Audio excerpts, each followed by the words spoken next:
हो सकता है तुम कंपनी के सेठ हो, तुम्हारे हाथ के नीचे 100 मुलाजिम काम कर रहे हो, लेकिन घर में जाओ तो सेठ नहीं शोहर ही बन के जाओ। हो सकता हो तुम उस्ताद हो बाहर, तुम टीचर हो, तुम्हारे सैकड़ों की तादाद में शागिर्द हो, घर जाकर के भी टीचर ही ना बनो, घर जाकर के भी प्रोफेसर ही ना बनो, बल्कि घर में तुम अपनी बीवी के साथ तुम शोहर ही हो।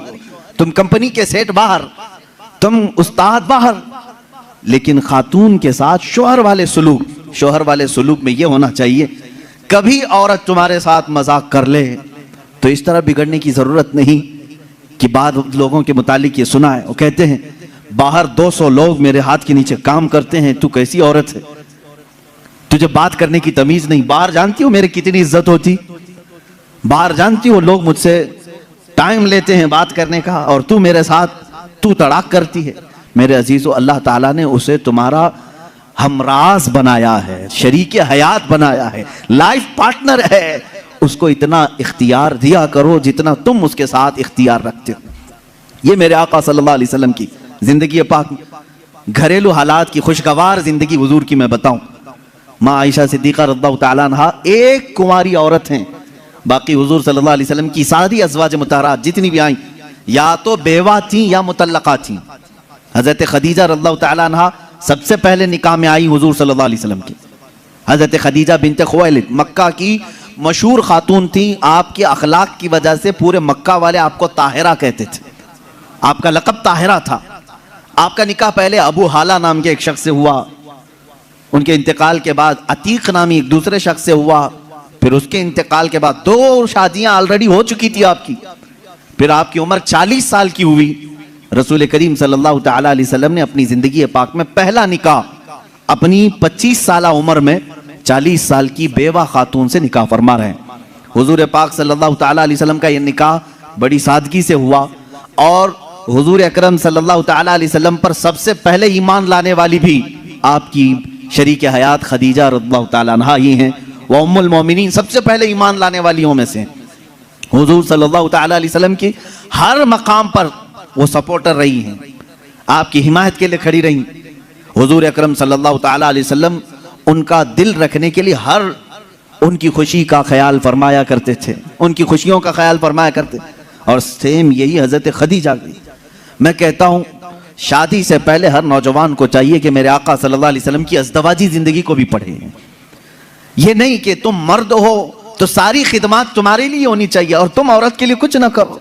जैसे कि बाज लोग जब भी औरतों में खिताब करते हैं, बयान करते हैं, तो सबसे पहले औरतों को यही बताया जाता है, मर्द दिन भर थकान से चूर चूर घर में आए तो तुम उसको मुस्कुरा करके इस्तेकबाल करो, ये औरत के ऊपर फर्ज है, तुम उसको मुस्कुरा कर इस्तेकबाल करो, उसकी थकान चली जाए तुम्हें एक सदक़े का सवाब है। मेरे अजीजों, ये गाड़ी का पहिया एक टायर से नहीं चलता, तुम सारी मुस्कुराहट सिर्फ औरत ही के ऊपर थोपोगे। यहां पर तुम्हें यह भी कहना होगा, हो सकता है कभी दिन भर की थकान औरत को भी हो जो सुबह से शाम तक काम कर रही हो, तुम आकर के उससे भी मुस्कुरा करके कहो दिन भर आज तुम्हें ज्यादा थकान हुई होगी। हमेशा मियाँ ये क्यों चाहते हैं कि मेरी थकान वो पूछे ना, बल्कि आप खातून की भी मिजाज पुरसी करें। ये दोनों टायर हैं, दोनों का बैलेंस बरकरार हो। मैं अभी बताता हूँ, हुजूर पाक सल्लल्लाहु तआला अलैहि वसल्लम हमेशा ये फरमाते, अगर अपनी अज़वाज मुतहरात में से कोई नाराज हो तो हुजूर उन्हें मनाते। आप सोच रहे होंगे क्या दुनिया में कोई ऐसा भी है जिसको हुजूर से नाराज होने का हक है? अस्सलामु अलैकुम रहमतुल्लाहि व बरकातुहू। मेरे प्यारे नाज़रीन, रुको दोस्तों रुको, अगर आप एक मुसलमान होंगे ना तो आप इस वीडियो को जरूर देखिएगा और मुफ्ती सलमान अज़हरी साहब के ज़बान से बयानात को समाअत कर लीजिएगा कि अपनी बीवी के साथ हम बिस्तरी करना कैसा चाहिए और हमें और आपको किस उम्र में शादी करना चाहिए। आप सबसे पहले मुफ्ती सलमान अज़हरी साहब के ज़बान से बयानात को समाअत कर लीजिए, फिर आपसे हम बाद में बात करते हैं। हुजूर से नाराज होने का हक है? हाँ, सिर्फ बीवियों को हक था जो आम जिंदगियों में होता है, लेकिन उस नाराजगी का मतलब रसूल से नाराजगी नहीं, शौहर से किसी मामले में हो। हुजूर पाक सल्लल्लाहु तआला अलैहि वसल्लम खुद फरमाते हैं हजरत आयशा से, ए आयश, जब तू मुझसे नाराज होती है तो मुझे पता चल जाता है। हजरत आयशा पूछती हैं, आप कैसे जानते हैं मैं नाराज हूं कि खुश हूं? हुजूर फरमाते हैं, जब तू खुशी में रहती है, कसम खाती है तो यूं कहती है रब्बे मोहम्मद की कसम, और जब नाराज रहती है तो कहती है रब्बे इब्राहिम की कसम। यह हजरत आयशा की आदत थी। जब घर में कुछ बातें इस तरह से हो जाएं तो कहती इब्राहिम के रब की कसम मैंने ऐसा नहीं किया। हुजूर फरमाते जब जब तू इब्राहिम के रब की कसम खाती है मुझे लगता है तू नाराज है। हुजूर मनाते ये नहीं कि कायनात के आका मौला से तुझे रूठने का हक क्या है। हुजूर पाक सल्लल्लाहु अलैहि वसल्लम ने अपने घर में एक शोहर वाली जिंदगी भी गुजार करके दिखाया है। एक मर्तबा हजरत आयशा सिद्दीक़ा रज़ियल्लाहु ताला अन्हा घर में हजरत ज़ैनब एक दूसरी ज़ौजा है हुजूर की, हजरत ज़ैनब बिनते जहश रज़ियल्लाहु ताला आई। हजरत आयशा मैदे का शीरा बना रही थी, आटे का सत्तू जिस तरह से होता है मीठा कुछ बना रही थी। जैसी वो बना उसमें कुछ खराबी हुई हो या जो भी, हजरत आयशा हजरत ज़ैनब को खिलाने पर इसरार करने लगी कि आप घर में आई हैं ये शीरा पूरा खाएंगी आप। हजरत ज़ैनब कह रहे मेरा जी नहीं चाहता मैं नहीं खाऊंगी। हुजूर पाक सल्लल्लाहु अलैहि वसल्लम बैठे हुए, हजरत आयशा ने वो शीरा उठाकर पूरा उनके मुंह पे लगा दिया। अल्लाह के नबी सल्लल्लाहु अलैहि वसल्लम मुस्कुराते रहे, कुछ नहीं फरमाया। हजरत ज़ैनब से कहा कि बस बस आयशा छोटी है तुम बदला मत लो। ये हुजूर पाक सल्लल्लाहु ताला अलैहि वसल्लम की खानगी मामलात हैं, अपने अज़वाज मुतहरात के साथ हुस्न सुलूक है। उन्हें आपस में मजाक करने का इख्तियार तक मेरे आका ने दे रखा था। ये नहीं कि इतना टाइट करो कि हंसना भी मुश्किल हो जाए, इतना तुम उनके ऊपर सवार हो जाओ कि बात करना भी मुश्किल हो जाए। नहीं, रसूल पाक सल्लल्लाहु ताला अलैहि वसल्लम ने अपनी अज़वाज मुतहरात को एक खुशहाल जिंदगी गुजारने के घर इनायत फरमाए थे। आप अंदाजा कर सकते हैं हर बीवी के लिए अलग मकान, हर ज़ौजा के लिए अलग मकान। हुजूर पाक सल्लल्लाहु ताला अलैहि वसल्लम की आदत मुबारका थी, हर खातून के पास बारी बारी तशरीफ ले जाते हैं, सबके पास बराबर का बराबर वक्त देते। हजरत आयशा रज़ियल्लाहु ताला अन्हा उसमें सबसे छोटी उम्र के लिहाज से। मैं यही कह रहा हूं कि औरत को तरबियत देकर कामिल बनाना यह अखलाक रसूल है। हुजूर सल्लल्लाहु ताला अलैहि वसल्लम की सुन्नत पर अमल करना चाहते हो नौजवानों, पहले से ये समझ करके चलो।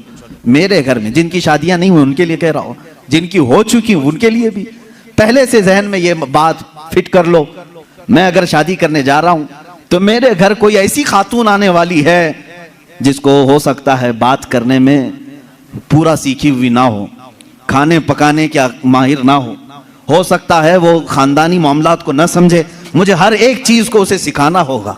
तुम अगर पहले से ये सब चीजें जहन में रखोगे तो झगड़े और ना इत्तेफाकी की बात नहीं आई।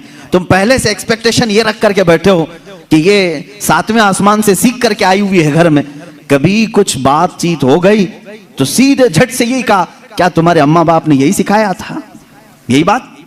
और सास भी अपने बहू से यही कहती है रोटी नहीं बने, अम्मा क्या सिखाई तेरी तुझको, अब तक क्या करती रही। मेरे अजीजों, रसूल पाक सल्लल्लाहु ताला अलैहि वसल्लम के पास हजरत आयशा जब आई 9 साल की उम्र में थी, उनकी सहेलियां कहती हैं आटा गूंथते गूंथते वो सो जाती थी, उसी में सो जाती थी, रात हो जाती थी। हुजूर पाक सल्लल्लाहु ताला अलैहि वसल्लम ने एक दिन भी सख्ती नहीं फरमाई कि आयशा आटा गूंथते गूंथते सो गई, आटे में ही हाथ रह गए। हुजूर अकरम सल्लल्लाहु ताला अलैहि वसल्लम ने उन्हें मह कामिल बनाया। ये अल्लाह के रसूल सल्लल्लाहु अलैहि वसल्लम के अखलाक करीमा है। औरतों को तुम जिस कदर अच्छी तरबियत दोगे तुम्हारी मोहब्बत उतनी ही उनके दिलों में होगी और उतनी ही अजमत भी बढ़ेगी, उतनी अजमत बढ़ेगी। और रसूल पाक सल्लल्लाहु ताला अलैहि वसल्लम की इस अजीम सुन्नत पर भी अमल होगा। बाज लोग ये सोचते हैं कि फुल हाई क्वालिफाइड चाहिए, पूरी तरह से मैच्योर चाहिए, तो तुम्हारा ये एक्सपेक्टेशन बाज दफा तुम्हें धोखा दे देता है। तुम जो कुछ भी सोच करके रखे हो वो नहीं आई, चिड़चिड़ हो जाता है, दिमाग में अलग अलग वसवसे आने लगते हैं, फिर दूसरे का ख्याल आने लगता है और फिर दूसरी भी वैसी निकली तो क्या करोगे। इसीलिए अखलाक रसूल ये है। अल्लाह के नबी सल्लल्लाहु अलैहि वसल्लम के पास वो औरतें आई जो अलग अलग खानदान की थी, अलग अलग मिजाज की थी, अलग अलग कबीलों की थी। अरे यहूदियों के खानदान से हुई बिन अख्तब की बेटी सफिया रज़ियल्लाहु ताला अन्हा हुजूर के घर आई। उनके पूरे रस्म रिवाज अलग थे, सारे खानदानी मामलात अलग थे, लेकिन क्या कभी वो मिसमैच हुई हुजूर के साथ? रसूल पाक सल्लल्लाहु ताला अलैहि वसल्लम ने उनके साथ भी जिंदगी कैसे गुजारी? हजरत सफिया रज़ियल्लाहु ताला अन्हा हुजूर सल्लल्लाहु ताला अलैहि वसल्लम की बारगाह में जब आई, देखें हुजूर अदल कैसे करते थे बीवियों के साथ। ये खानदान था बनी इसराइल का, यहूदियों का। हजरत मूसा अलैहिस्सलाम से जो चला है वो खानदान था। मूसा अलैहिस्सलाम की औलाद वो मदीने तैयबा में थी, उन्हीं के खानदान से हजरत सफिया आई थी। जब शादी हुई तो औरतों में आपस में बातें होती रहती हैं, सौतनों के मामला रहे। हुजूर की एक ज़ौजा हजरत आयशा हैं, जिनके बाप सिद्दीक अकबर हैं। एक ज़ौजा हुजूर की हजरत हफ्सा हैं, जिनके वालिद उमर इब्ने खत्ताब हैं रदी अल्लाह ताला अन्हु। एक हजरत अबू बकर की बेटी हुजूर के निकाह में है, एक हजरत उमर की बेटी हुजूर के निकाह में। ये दोनों मिलती थी तो बड़ी लंबी बातें भी होती थी। खानदान एक था, इनके बीच में हजरत सफिया आ गई, अलग खानदान की, यहूदी खानदान से आई थी, लेकिन हुजूर के निकाह में आई थी। हजरत सफिया को दोनों छेड़ने लगी। क्या कह करके कहा कि सफिया, हुई बिन अख्तब है ना तेरा बाप, यानी यहूदियों के एक कबीले का सरदार है। हजरत आयशा कहती है मेरे बाप तो सिद्दीक अकबर हैं। हजरत हफ्सा कहती है मेरे बाप तो उमर इब्ने खत्ताब हैं, जिनकी नेकियां हुजूर ने इस तरह फजीलतें बयान फरमाई। हजरत सफिया के दिल में थोड़ा सा वो लगा कि ये दोनों अपने अपने बाप पर फख्र कर रही। हुजूर पाक के हुजरे में आई, गमगीन थी। अल्लाह के नबी सल्लल्लाहु अलैहि वसल्लम ने पूछा सफिया क्या मामला है? कहा आयशा भी और हफ्सा भी ताना मार रही हैं। कहा क्या कहा उन्होंने? आयशा कहती है मेरे बाप अबू बकर हैं, हफ्सा कहती है मेरे बाप उमर हैं, तेरे बाप तो यहूदी खानदान का सरदार है। हुजूर ने फरमाया जाओ अब जवाब दो, आयशा को भी और हफ्सा को भी। हुजूर सिखा रहे हजरत सफिया को। कहा क्या जवाब दूं? कहा जाके कहना मेरे बाप मूसा अलैहिस्सलाम हैं, मेरे चाचा हारून अलैहिस्सलाम हैं और मेरे शोहर मोहम्मद रसूलुल्लाह हैं। वो आई फख्र के साथ कहा मैं उस खानदान से हूं कि मेरे आबा व अजदाद में मेरे बाप मूसा अलैहिस्सलाम हैं, नबी हैं, और मेरे चाचा हारून अलैहिस्सलाम हैं, और मेरे शोहर का तो क्या कहना सैयदुल अंबिया है। हजरत आयशा और हजरत हफ्सा ने कहा जरूर ये रसूल पाक ने तुझे सिखाया होगा, ये बात तुझे हुजूर ने बताई होगी। ये घरेलू जिंदगी थी मेरे आका सल्लल्लाहु तआला अलैहि वसल्लम की। कभी इन औरतों के दरमियान अगर कुछ बातें आ जाए, हुजूर पाक इस तरह से उसे निकालते जैसे मैदे में से आटे को निकाल दिया जाए। कभी तकरार नहीं हो सकी, कभी झगड़े की नौबत नहीं आई। दो बीवियों वाला जानता है कि उसे संभालना कितना मुश्किल होता है। हाँ, एक अजीम जंग में वो उतरा होता है, एक तरफ इंडिया एक तरफ पाकिस्तान, बीच में बॉर्डर में वो खड़ा रहता है। एक हाथ इसके पास एक हाथ उसके पास, पता नहीं कौन सा टूटे कौन सा बचे। लेकिन अल्लाह के नबी सल्लल्लाहु तआला अलैहि वसल्लम 11 अज़वाज मुतहरात के साथ रहे और सबको बराबर इंसाफ के साथ रखा। कभी किसी खातून से कोई झगड़ा ये किसी हदीस में नहीं मिलता।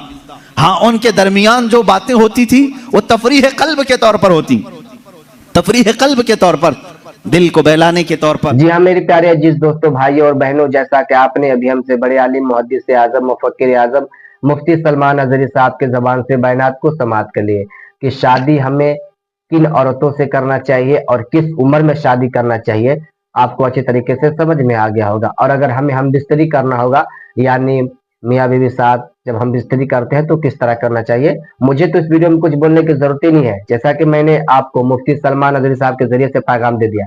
अगर मैं इस बयान को आपके सामने पेश करता तो आप मेरी बातों को नहीं मानते, इसलिए मैंने सोचा कि चलो मैं अपने भाइयों की खिदमत कर दे रहा हूँ ताकि उनको भी मालूम चल जाए कि कौन सा काम करना चाहिए और कौन सा काम नहीं करना चाहिए। आपको मालूम नहीं था तो मैं आपका मेजबान कारी तस्बीह आलम, मैं आपका हर मौके पे खिदमत करता हूँ और मेरा मकसद ये होता है कि मैं भी अपने भाइयों को पैगाम दे दूँ। वीडियो अच्छी लगी हो तो वीडियो को हर भाई तक शेयर कर दे। और मैं आपसे वादा करता हूँ कि मैं जब तक इस दुनिया में जिंदा रहूंगा तब तक मैं अपने दीन इस्लाम की खिदमत करते रहूंगा। देखिए मेरे प्यारे नाज़रीन, बहुत सारे लोग गलत कमेंट भी करते हैं, लेकिन मेरे भाई आप बिल्कुल गलत कमेंट ना करें। मैं आपका मेजबान कारी तस्बीह आलम हूँ, मैं आपका हर मौके पे खिदमत करता हूँ।